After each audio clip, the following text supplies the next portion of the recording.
அதே மாதிரி பார்த்தோம்னா சனியை வந்து இன்று போய் நாளை வா அப்படின்னு சொல்லிட்டு டீல் பண்ணியிருப்பார். ஸோ இதெல்லாம் தான் இந்த விநாயகருடைய சிறப்பு.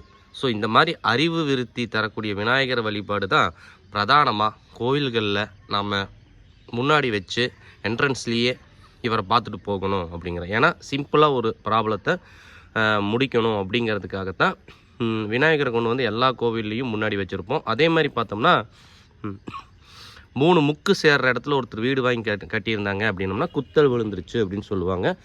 அதுக்கு வந்து பார்த்தோம்னா விநாயகர் வைப்பாங்க. ஸோ அதே மாதிரி தான் வீட்டில் வந்து வாஸ்து தோசை இருக்குதுன்னு சொல்லிட்டு நீங்கள் உணர்ந்தாலும் சரி, வேறு யாராவது சொல்லியிருந்தாலும் சரி, முக்குக்கே வந்து நம்ம விநாயகரை வச்சு அட்ஜஸ்ட் பண்ணுற மாதிரி வீட்டுக்கும் அப்படி தான். இந்த வெள்ளருக்கு விநாயகரை நீங்கள் வச்சுருந்தாலே போதும். இதை வச்சு நீங்கள் வந்து வாஸ்து வந்து வெற்றி அடைய வச்சிடலாம். நீங்கள் அந்த வாஸ்து